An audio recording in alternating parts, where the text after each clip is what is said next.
I was still trying to keep up the pretense that... Sustained.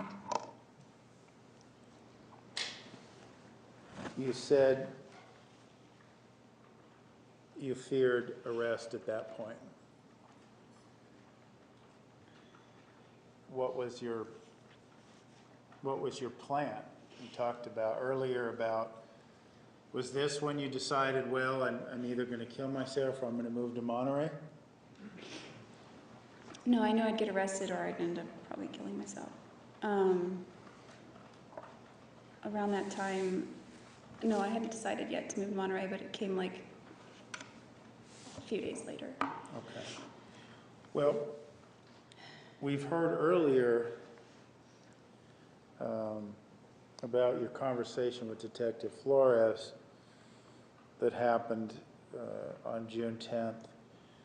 Did you have this conversation after you spoke with Bishop Layton? Yes, later in the day. I went to, I don't know, it was like 3 in the morning that I spoke with Bishop Layton, and I think it was in the afternoon that I spoke with Flores. Okay. You called him, right? Yes. Why? Leslie encouraged me to, and I thought, she said that Sustained. Leslie encouraged you to talk. By Leslie, we're talking about Leslie Jodi? yes. You had spoken to her after you learned of, after you spoke to Bishop Layton? Yes, Okay. the next day, or later in the day.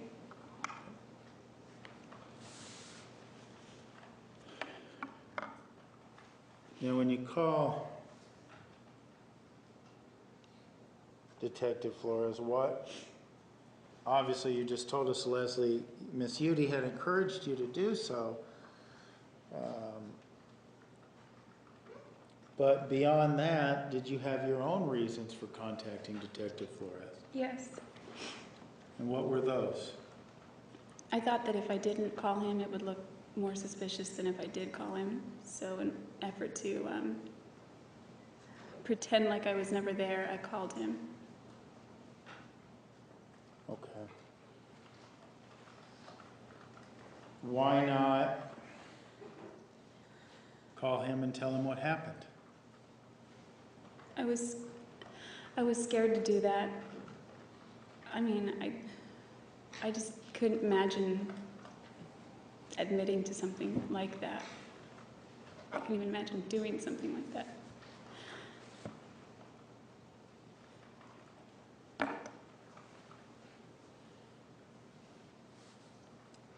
So you called him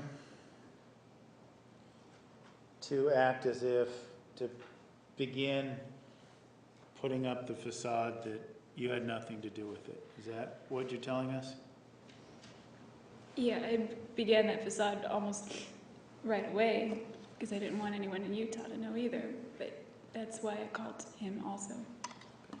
So to try to continue the facade that you began in Utah, you called Detective Flores? Yes. Okay.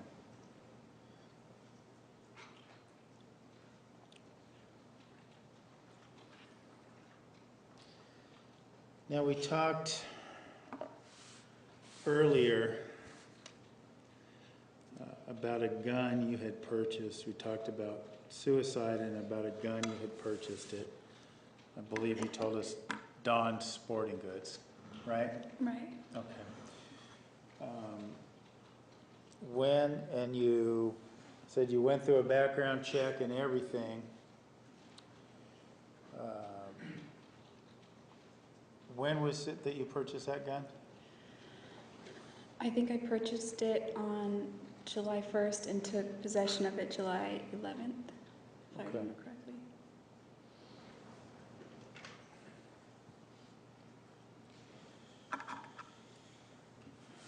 And what kind of gun was this? 9mm.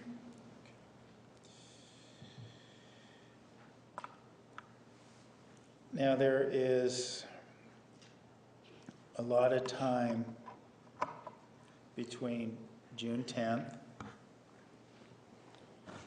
and early July. 3 weeks or so. Did you make any attempts to kill yourself during those 3 weeks? No.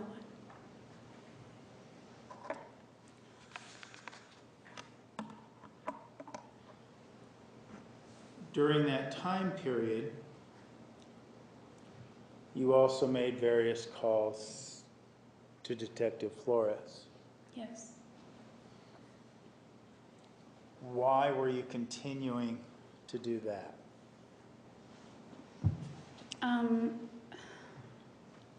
A few reasons. One, I wanted to continue to act like I was participating. And two, I kind of also was calling him to see what information I could garner from him.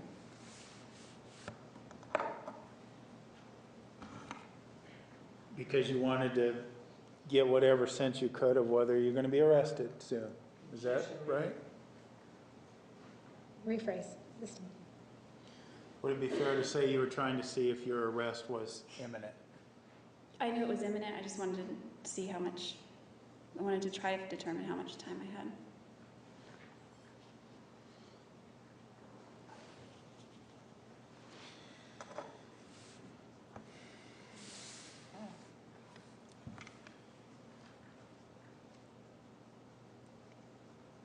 Given that what you said before about killing yourself and not seeking a gun out until July, you were living at your grandparents' house, you had access to guns, right? Yes. My parents had guns also. Well, did you ever contemplate using one of those guns to kill yourself? No, the idea to use a gun to kill myself didn't really come to me until I had possession of the gun and I realized how easy that could be. You said it didn't come to your mind until you had possession of the gun. Is that right? Yes. Okay. So it sounds to me like that wasn't the killing yourself wasn't the reason you purchased this gun, that there must have been some other reason. Is that accurate? Yes, that's accurate. Okay. Why were you choosing to purchase this gun at the sporting goods store? Several reasons. My dad has always owned guns. Daryl has guns. Matt has guns. Most of the men that I've spent time with have guns. My grandfather has guns. It was something that I wanted to someday see myself being a responsible gun owner, and so that was something I'd always thought of doing. Around that time, in the spring, I was working at another restaurant called Purple Plum, and I made friends there. And one of those friends was going out to pan for gold. It sounds silly, but the Klamath River nearby has gold in it still. And we used to go out there and kick up the sediment, and you can see the gold in the water and all that. I was invited out there, and I wanted to go. It would also be like a camping trip. At that point, everyone that was on board, except for me, were all men, and even though they were my friends, I didn't want to, I don't know, it just seemed like I knew they drink, you get out there in the middle of nowhere, you have a bunch of drunk guys, one female. I just didn't want to end up in a situation. So I thought it would be good to have the gun with me when I went there, just as general protection anyway, because I'm out in the middle of nowhere. So we were going to go out there and spend the weekend out there at the Klamath River, seeing what we could dig up or in the river, and just camp. And so that was another reason that I wanted to have it right then. Why? What were you fearful of these people would do something to you? Well, I mean, it was a bunch of guys, and I mean, I didn't feel as safe anymore. Around guys? Yes.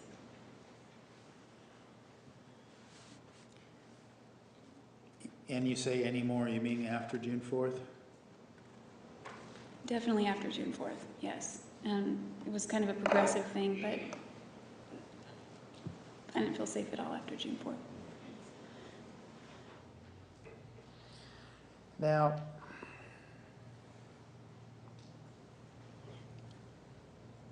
after Travis's death was discovered by the rest of the world, were there services for him, funerals, memorials, things of that nature? Yes, there was a memorial service at his church in Mesa, and the funeral, I believe, was held in Riverside. Did you attend either of those? I tried to attend both, but I only made it to the memorial service And that was the one in Riverside? in Mesa. Mesa.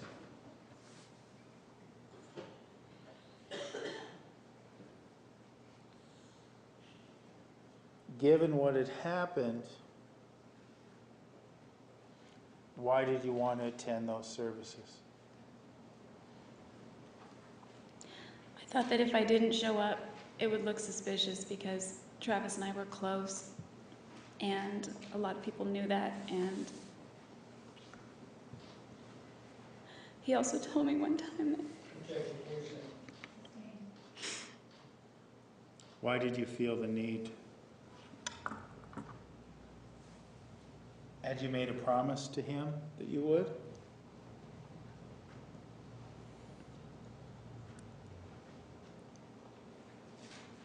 the subject of my funeral came up one time, and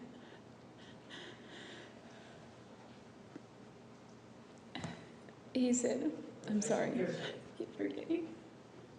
Named.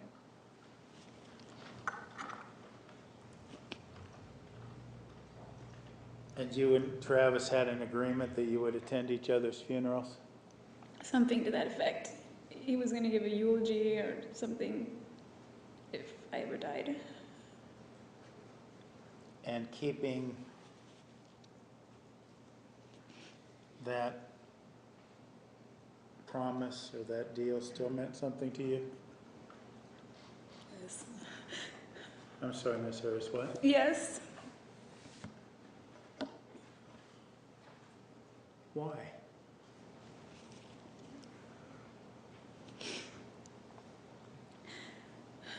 Because he would have come to mine, and even if it was in Antarctica. He told me.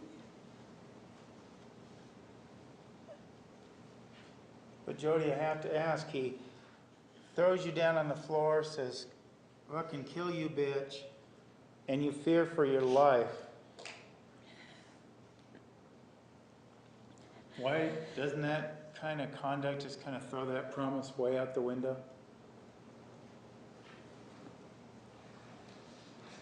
No, I don't think so, because whenever he lost his temper, he seemed genuinely ashamed about himself afterward, and that's not the kind of person that I believed he was at the core of himself or who he wanted to be, so it wasn't like one of those things.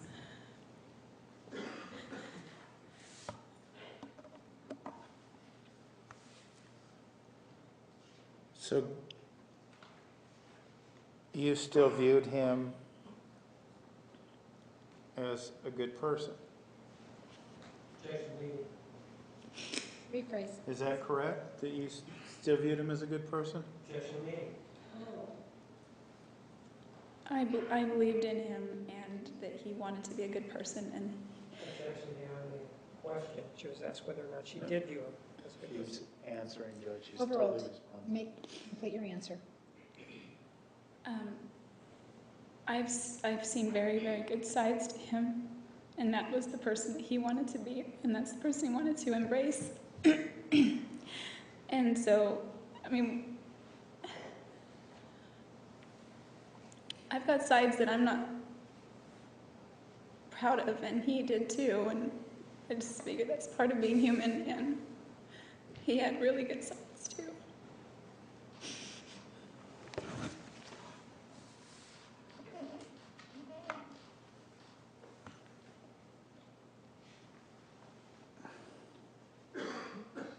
By that point in time,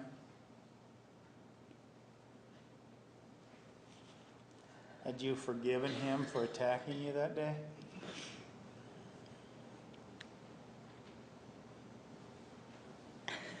By the time I went to the services, Mm-hmm.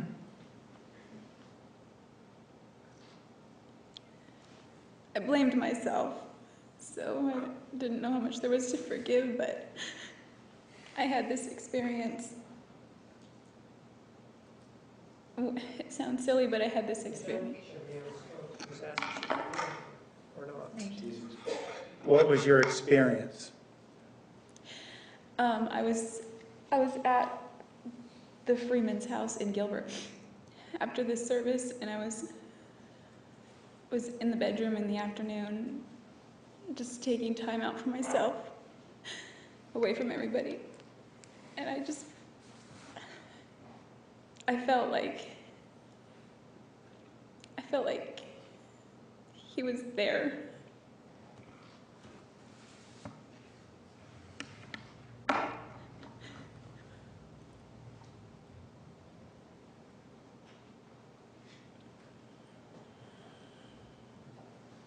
And what did that experience mean to you?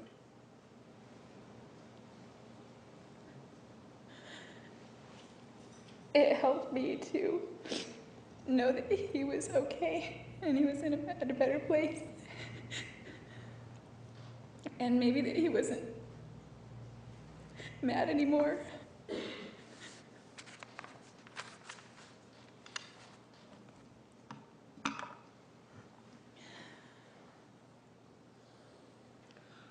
You were at the Freemans in conjunction with his memorial service?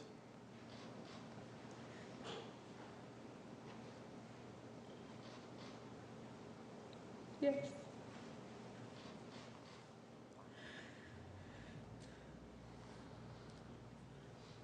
After you had that experience,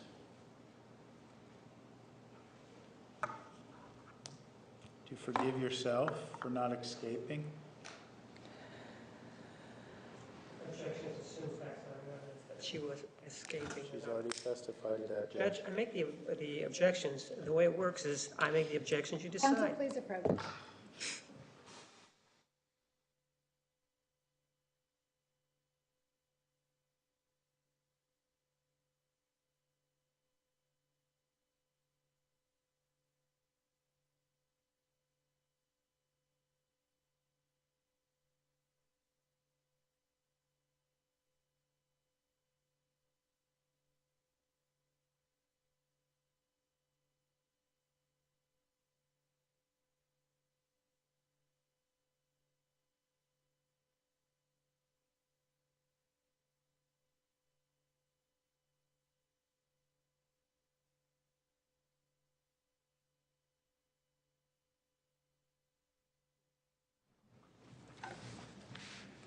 You testified earlier that on June 4th,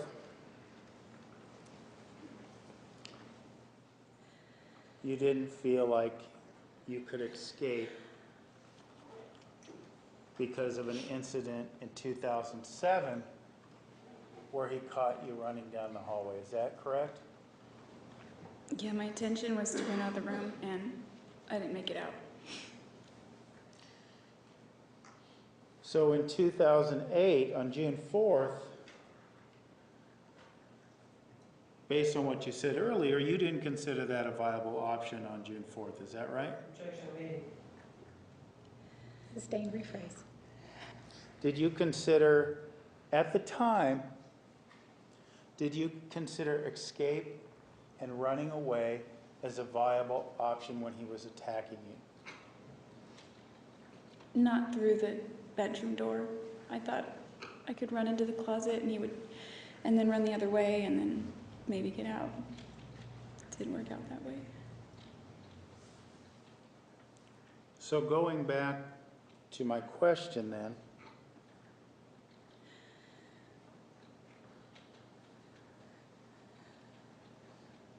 When you were at the Freemans and you had this experience, had you forgiven yourself for not trying another option? No. I didn't. As we stand here today, years later,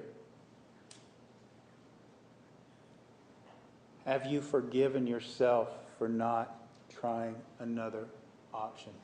Objection, relevance. Approach.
May continue.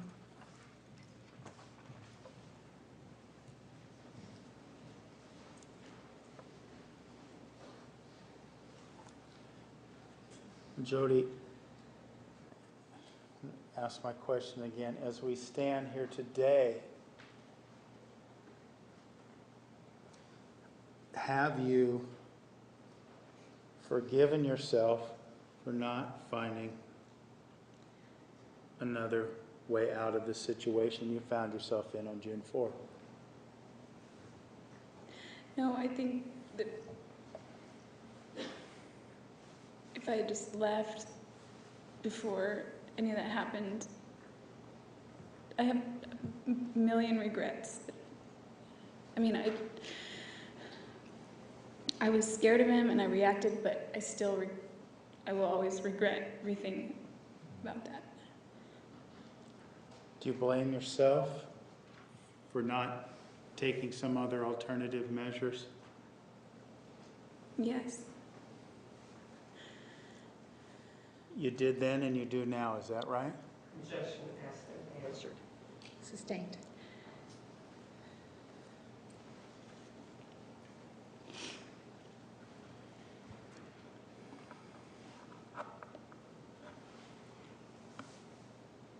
Why do you still feel, given what happened on June 4th, why do you believe now that you realistically even had other options once it started?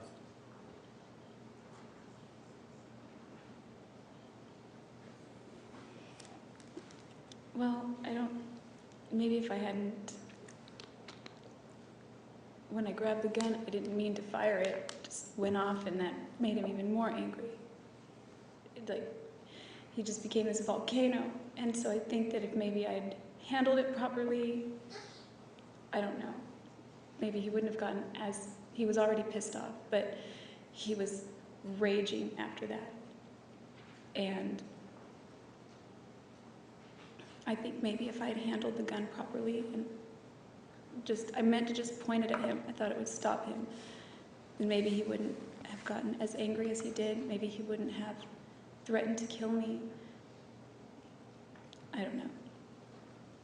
I have thoughts like that. And those thoughts were with you after you learned, or you got confirmation from others that he was deceased? Actually, no, I didn't know that he got shot until Flores told me. Okay.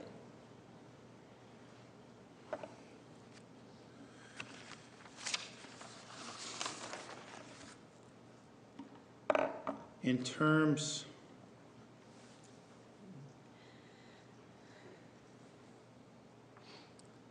of your life,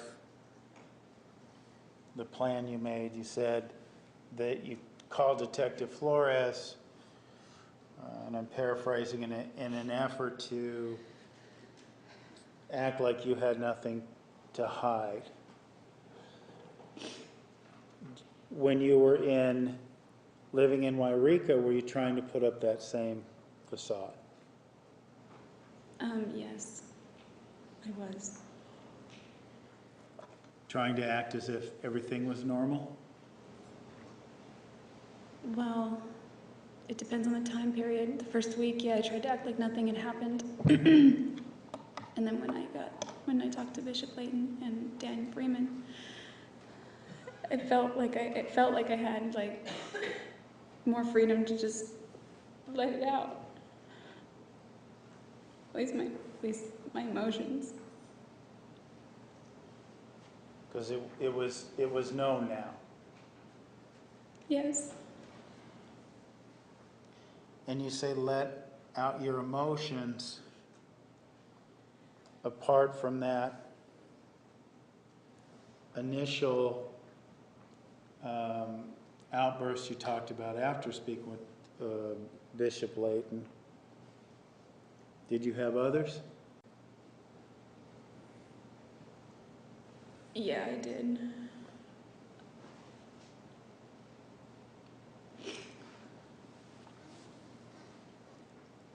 Several?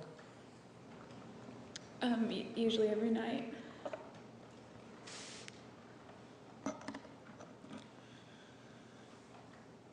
Why every night?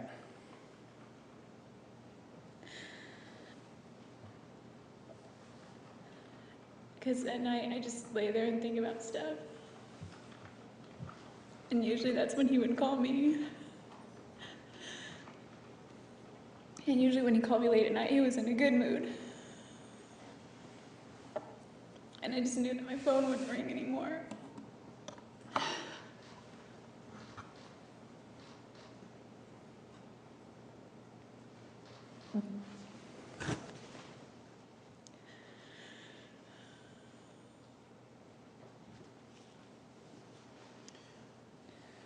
Once you had permission to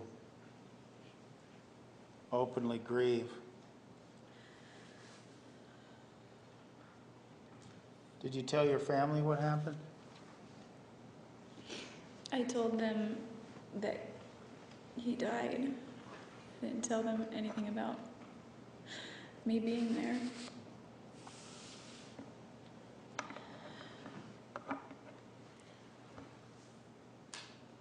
Did you tell them about the things that you've told us throughout your testimony, about the sexual things and about the violence? No, I would have never said anything like that. Why not? Well, there's several reasons. One, anytime I said something negative about a guy, they hate him thereafter. Two, it's really embarrassing and shameful. Not just the sexual part, but just being in those situations. And it's, in order to understand why I wouldn't talk about anything negative, I don't know if you've heard of, it was a philosophy that I had at the time. What was the name of that philosophy, Jodi? It's called the law of attraction. And Could you just kind of, before you talk about that and the effect on your world at that point in time, could you just explain to us what that law of attraction is? yes, I mean, you might have heard of it. There was a movie made about it called The Secret. And then after the movie came the book, and it was bestseller. It was all over. Anyway, so the law of attraction has been around much longer, and it was something that I had briefly studied when I was 19, 20 years old. When I met Travis, he was very much into that, which I liked. And so it became more and more a part of my philosophy and my creed. So anytime I would mention something negative, he would get upset and tell me not to focus on those things. Or one time when we had that really bad fight in the fall when he wouldn't let me leave the room at first, I wrote about some of the things he said, and he found it in my journal, and he would... I'm sorry. Ask another question. How did the law of attraction, you said Travis introduced you to this law. Well, I sort of knew partly about it, but he introduced me to the movie that they made about it called The Secret. And that was The Secret? Yes. Okay. And from what you described, part of the law of attraction involves not putting forth any negative thoughts, is that correct? Yeah, it's like what you put out there is what you get back. You're not supposed to think about, speak about, read about, write about, talk about negative things. Otherwise, those things will be brought into your life more. And what you were explaining to us is that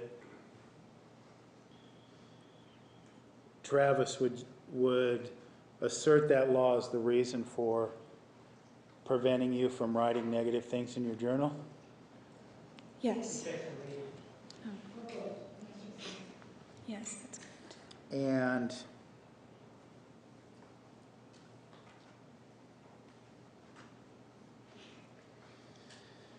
explain to us then, you mentioned the law of attraction and putting things out there. What was the meaning of that to you as it related to my question about saying anything negative about Travis to your family? I never said anything negative about Travis ever to anyone, except one time with Matt. So I didn't want to say anything negative to my family about him either. I didn't want to say anything negative about him at all, especially now. I didn't want anybody to know those aspects. When you say didn't want anyone to know those aspects, what do you mean? I definitely didn't want, I promised I wouldn't say anything about his other issues, which I didn't ever want that to ever come out, but... His other issues, just please, what are we talking about? I don't know how else to call it, his sexual problems.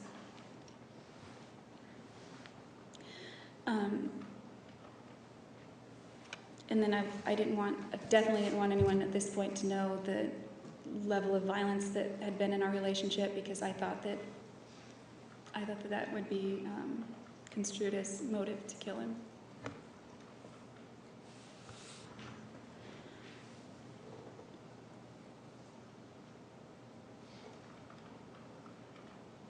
Okay.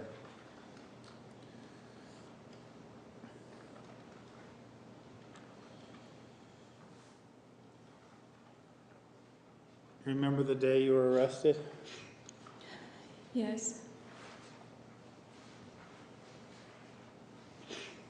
What were you doing on that day before you were arrested?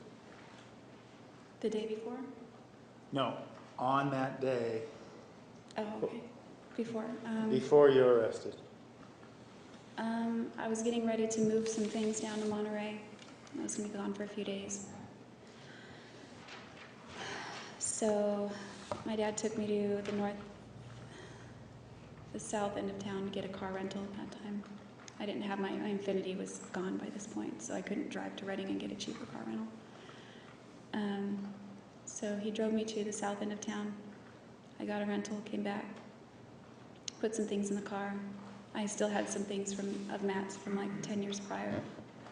So I was putting some of those in the car to get to him. He'd been wanting, they were old books. And I took a shower, and then my grandma told me that there was a police officer here, or at the house.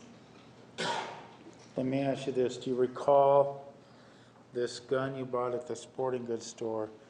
Do you recall if you had it in your possession at that time or not? I did. It was in the car.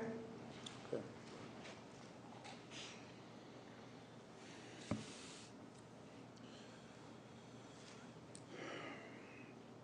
After you were arrested,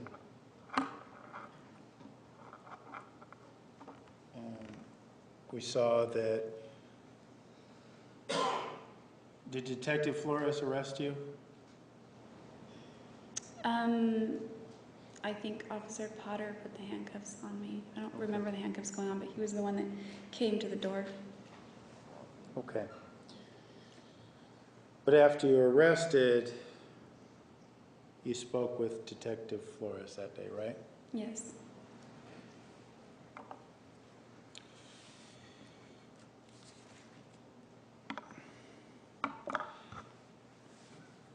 At this point in time, on the day you were arrested, you've had several phone conversations with Detective Flores, right? Yes. And we heard evidence that you also went to the Mesa Police Department, gave your DNA and fingerprints. Do you recall doing that? Yes. Had you met Detective Flores in person prior to the day of your arrest? Yes. Okay.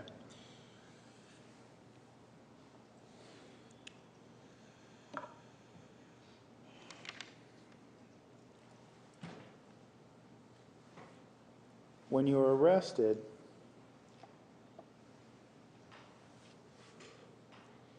and questioned by Detective Flores,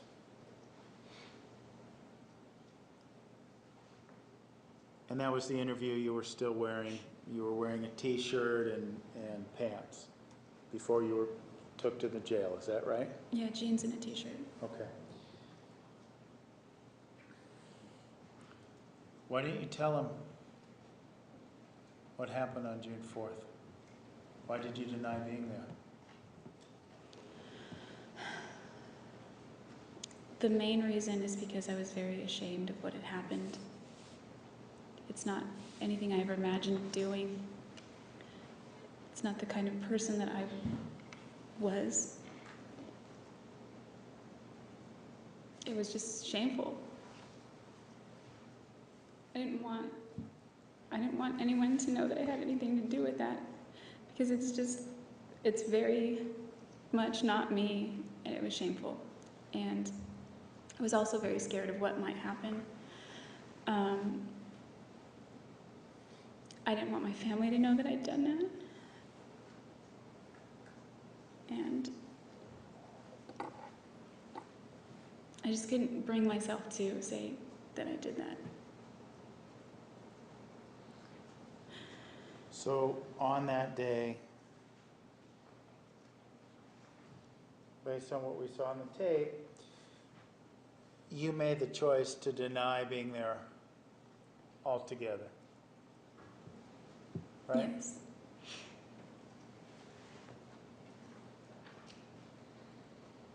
Were you thinking that that would make you appear innocent, or what was the thinking with that untruth? It was more like I mean, I didn't understand any of these procedures. I just have always heard, don't admit to anything kind of thing. That's what an attorney advised me to do. So I just denied it. I guess I didn't understand that I could just be quiet and not say anything at all. Had you been interrogated by a police officer before? No.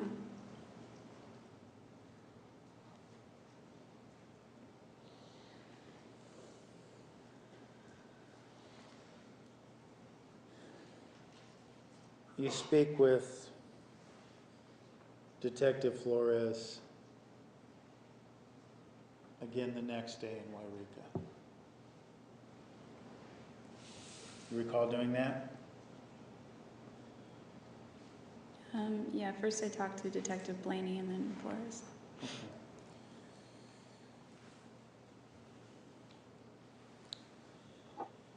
Now, when you spoke to Detective Flores on that second occasion,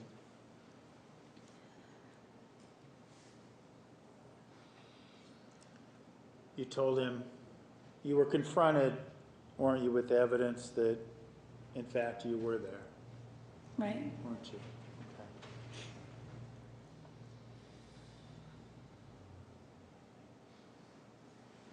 Then you told him another lie, right? Yes.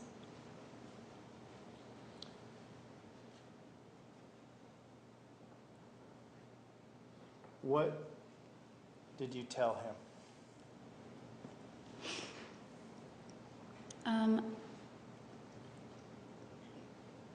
I began to tell him things that I thought would comport with what their forensics would show, as well as create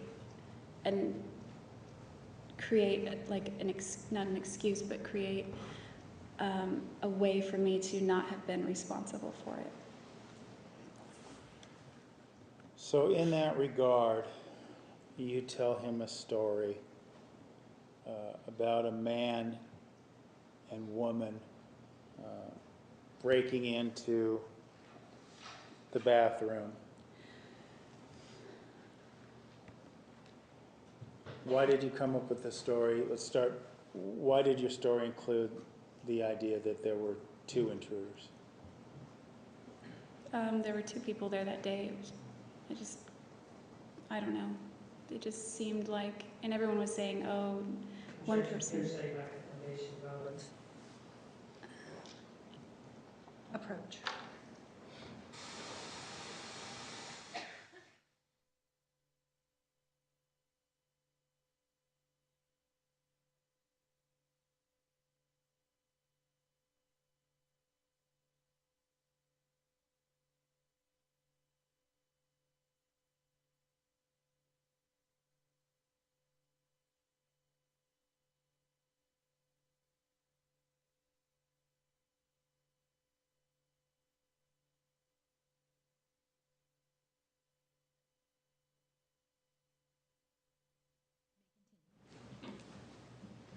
Why did you create a scenario in which two individuals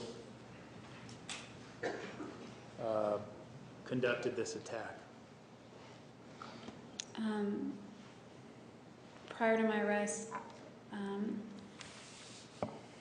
there were a lot of rumors flying around, and Flores told me repeatedly that it had to have been more than one person.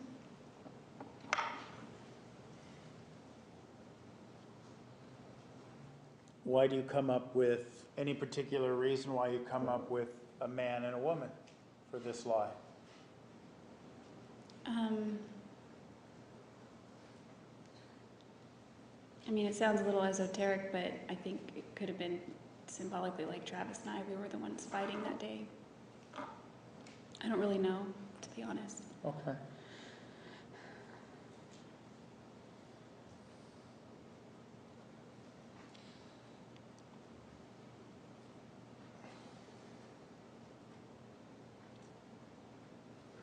You know, when you did this second interview, you had some time to think and get your bearings. When you were creating this lie to tell Detective Flores the next day, did you contemplate telling him the truth? I contemplated it. I wanted to, but I was nowhere near ready to tell anyone that I was capable of something like that. Were you in a state of mind where you could have told Detective Flores everything? The sex, the lurid sexual interest, the lurid sexual behavior. Did you want to tell him about that? No way. He's Mormon. It just was all the more shameful. What about Travis? Did you still want to protect him, his memory? I was very concerned about both of our reputations, and I didn't want to start throwing him under the bus, so to speak. I didn't want to say negative things about him now, because there were a lot of people already hurting, and I didn't see what benefit it would be to talk about any of those things. What do you mean, what benefit? What benefit to whom? To anybody, it would just cause more pain. I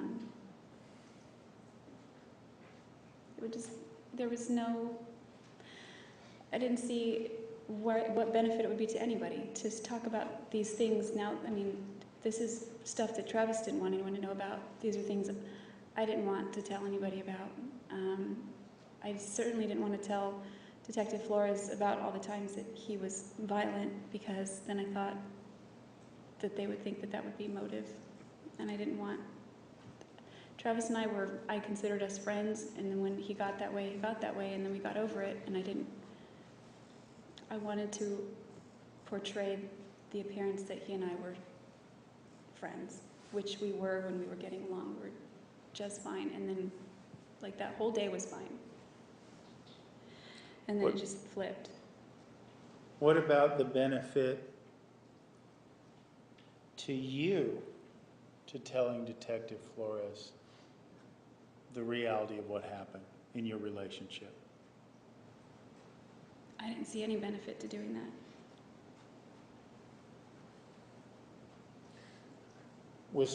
At this point in time, was Travis's image more important to you than your own future? It certainly was. I didn't feel like I had a future anyway. So there's no reason to take him down, his reputation, just because I'm down. What's that? I didn't think there was any reason to start opening up that door when there's just no reason. I didn't have a future. There was no benefit to me. There was no benefit, certainly no benefit to anyone else to say those things.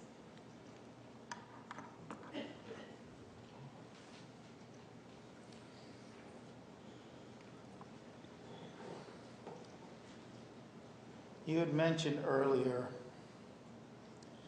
in accordance with the purchase of the gun, and that you said, well, once you had the gun, you realized it'd be so easy to just pull the trigger. When you were saying these things to Detective Flores and in Wairika, did you have plans of killing yourself? Yes, they weren't set in stone, but I really, really wanted to. I was concerned about how it would affect my family, obviously. But I just wanted to die. Did you take steps to make that happen? In California, after I was arrested, I did. What'd you do?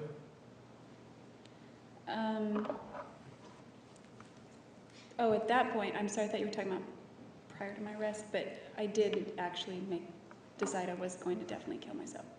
After your arrest? Yeah, that was my idea. What I did was you can purchase different things in jail. So I bought a bunch of Advil. I'd had surgery one time in the past, and I was told by that doctor that not to take any Advil because it's an anticoagulant. So I thought, okay. I bought a whole bunch of Advil. I took it all over the next few days so that it was in my system. And they have razors there for shaving, double-bladed razors that you're allowed to just keep with you.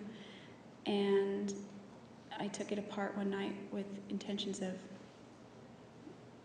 slitting my wrists. There are other inmates that work there. We're all housed together. It's a very tiny jail, tiny town, tiny county. And they work laundry, and so they would bring back tons of laundry for anybody. And so I had asked for extra laundry so I could stuff it around my body because there was somebody sleeping below me, and I didn't want anything to get on her. So I stuffed it around my body and got under my blankets with my razor after everyone went to sleep.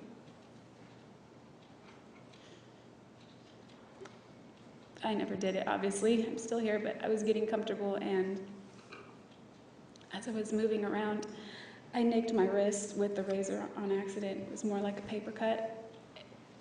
It just stung so bad, and I sat there, and I couldn't bring myself to do it, and I was really pissed at myself because I just wanted to be done. I wanted to be done. I wanted to be dead before Travis's birthday. Travis's what? His birthday. And what was his birthday? July 28th. July what? 28th. Okay. So, am I correct then, your thinking was,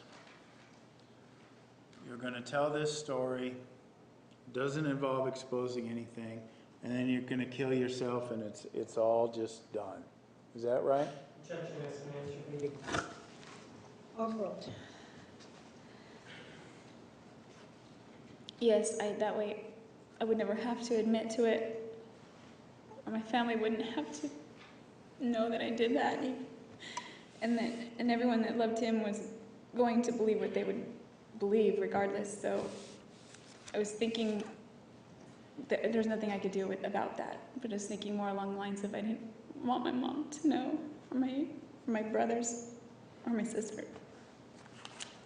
Okay.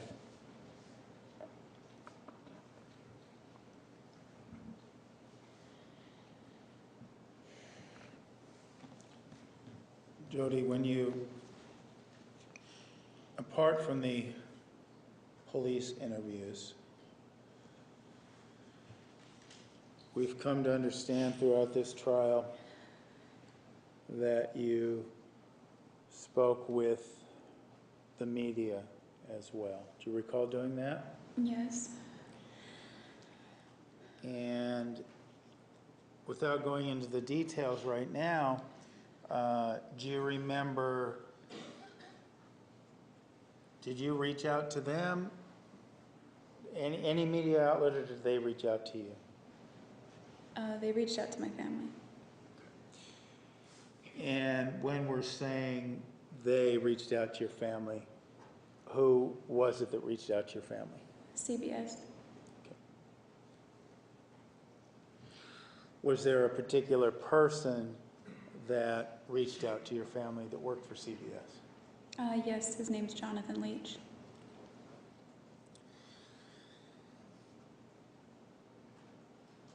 Did Mr. Leach,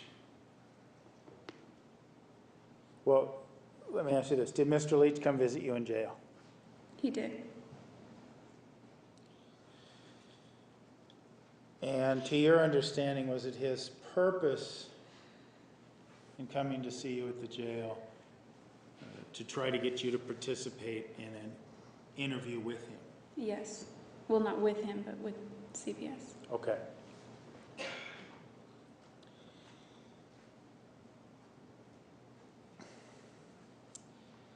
And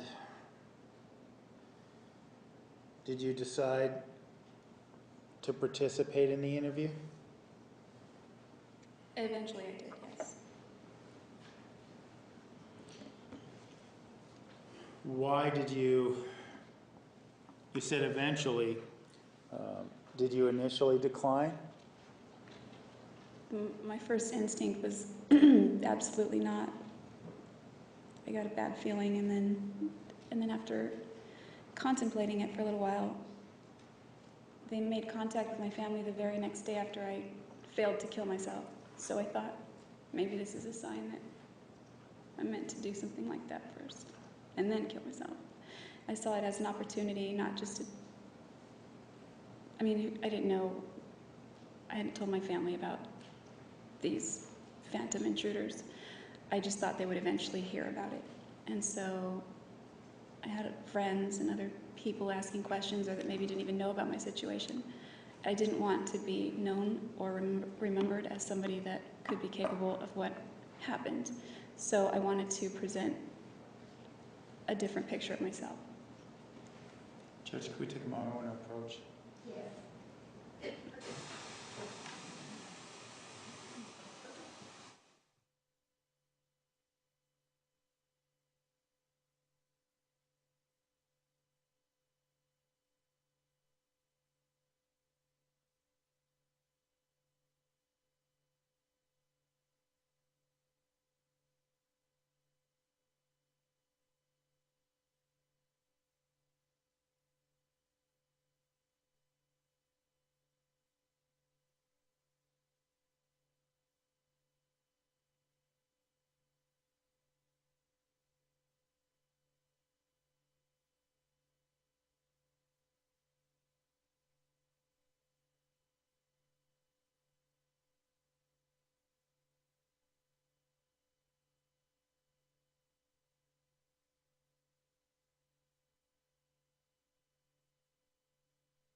These,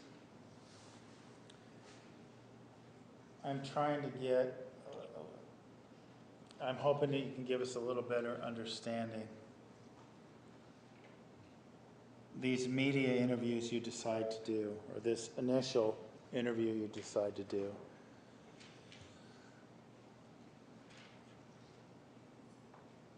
you're trying, you believe, you want this story out there in the public? Well, there was more motivation than just that. Jonathan had told me that Travis's friends and loved ones were all participating, and it would just be about it would just be their side if I didn't say anything. So there was that as well. I wanted the world to believe that I loved him and I didn't have anything against him. And that I wanted the world to perceive me as just a normal person. Why was that important to you? I don't know. My reputation used to be very important to me.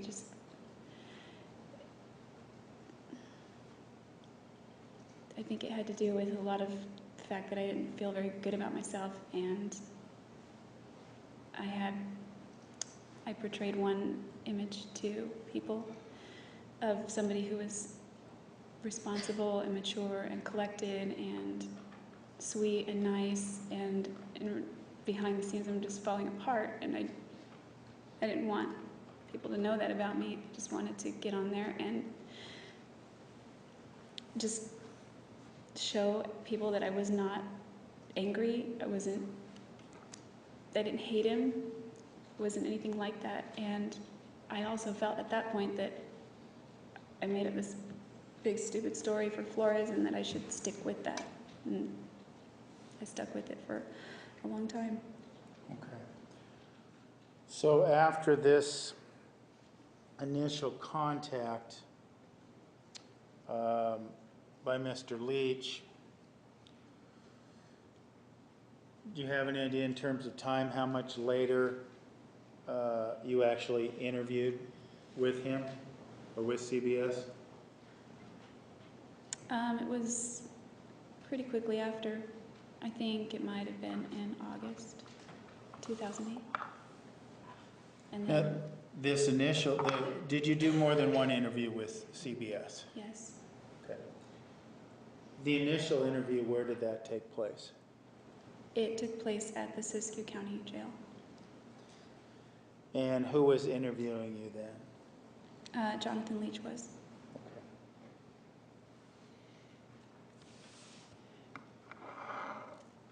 You said that this contact happened, if I understood you correctly, the day after this failed suicide attempt. Is that correct? That's correct. Okay. The contact, not the interview. Right. Was the plan then to do these interviews and then kill yourself, or did the suicide get put on hold? No, the suicide kept getting put on hold, but my plan was to not be around by the time it aired. That's my hope.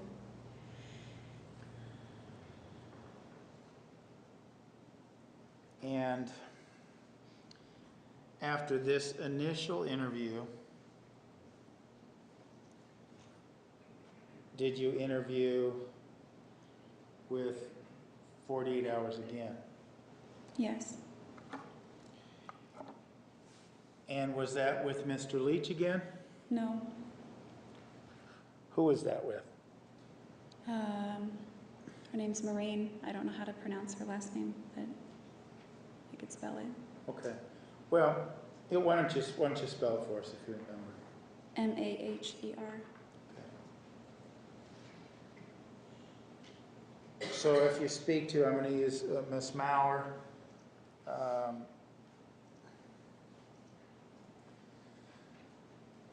Where are you when you have this interview with her?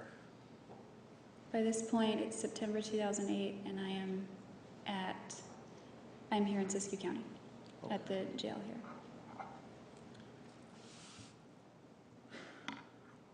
Here in Maricopa County. I want to ask you a few things about these interviews. Why in these interviews did you describe your childhood as almost ideal? I felt it was. Actually, assumes facts not in evidence. Rephrase, sustained. When you were speaking with Miss Maurer, did you describe your childhood as almost being ideal? Objection leading. Yes. Why? I felt it was until a certain age. I have,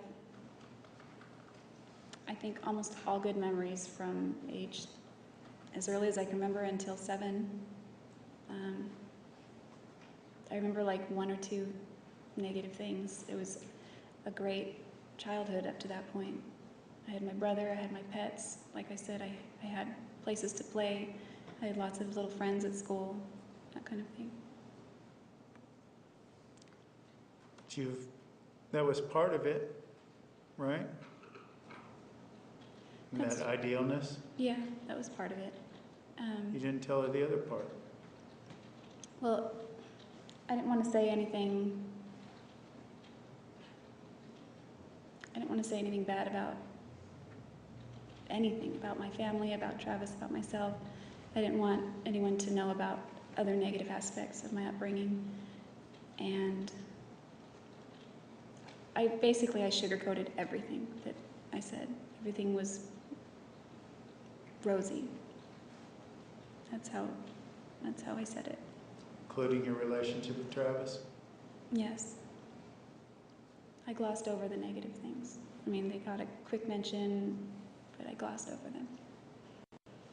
Were you asked during these interviews if you'd ever been physically abused by Travis? Yes. Do you remember how you responded to those questions? Yeah, I wasn't specific. I didn't go into a lot of detail. I just said a few very minimal things and shrugged it off as nothing big, not a big deal. Why? Again, I didn't want people to know the level of violence that our relationship had reached at a couple of points, and I thought again that that would be construed as a possible reason for me having killed him. Having what? Killed him. You mentioned, well, let me ask you this. During these interviews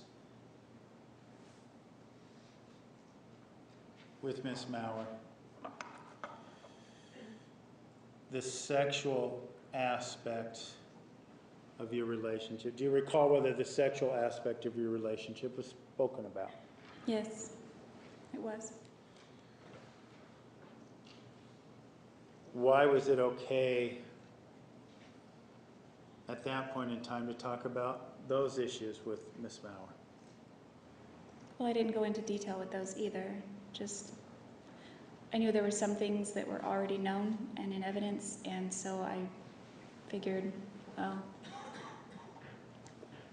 I'll just give them a brief mention because she had asked about them. They were in police reports or something like that that she had read. So I didn't tell about all these graphic things that we'd done, or I just sort of hinted at it like we were just 2 adults and things were consensual and it was what it was. You said that certain things were already known. Are you referencing the pictures that Detective Flores showed you during his interviews with you? Yeah, the pictures that were found on the camera. The naked pictures of you. Yes.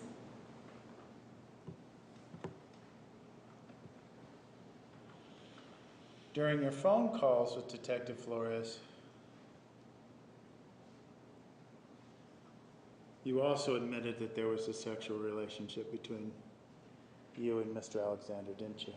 Yes, I did. Why did you do that at that time?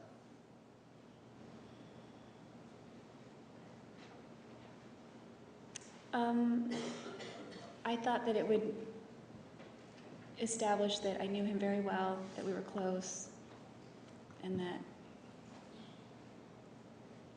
I don't know, that I just, that I might be able to, I don't know, I wanted him to know that I was close with him and that we were,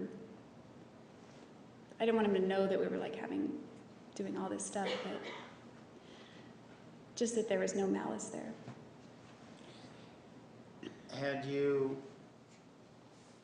before you told Detective Flores, after June 10th, when you learned about Mr. Alexander's death, and the time you told Detective Flores about your sexual relationship, had you confessed that sexual relationship to other persons? Yes.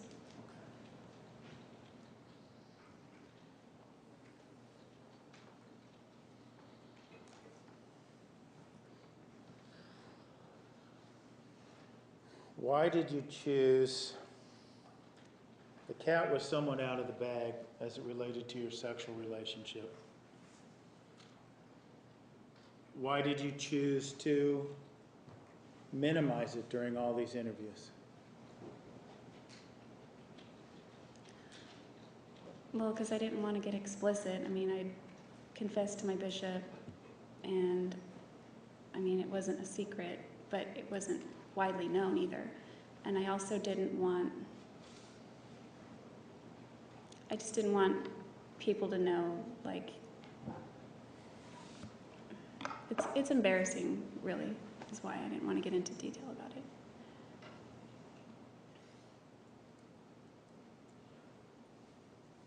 To your understanding at the time that you spoke with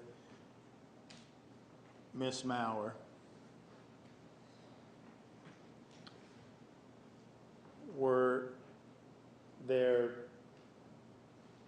did the evidence exist about the Spider-Man underwear? Did the text messages exist about him calling you a whore?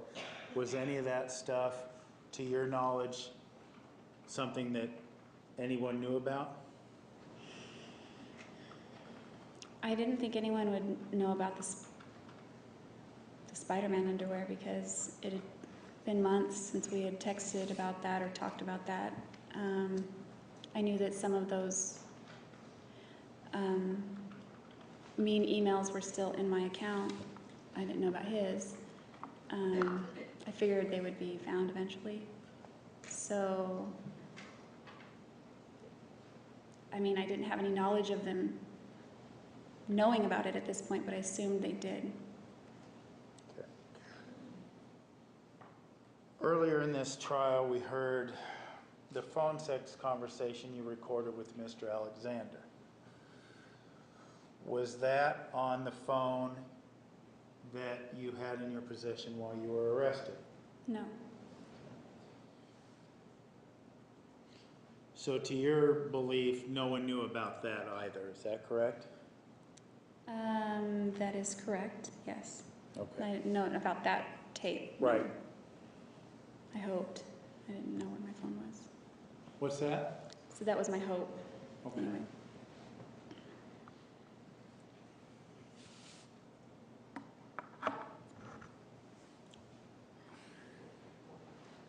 Why do you continue when you speak with Miss Maurer? Why do you continue what we call the intruder story? I wanted to remain consistent with what I told Flores, and I certainly was in no place in my head to admit to any involvement.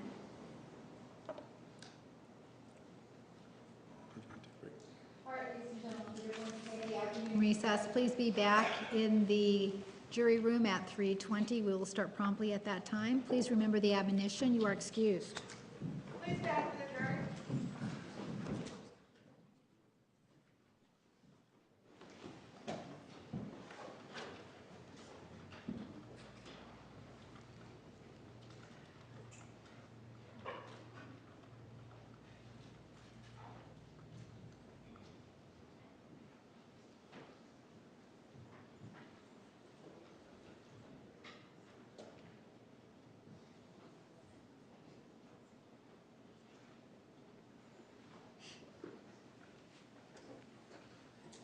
Please be seated. Ms. Arias, you may step down. Counsel, please approach. We are in recess.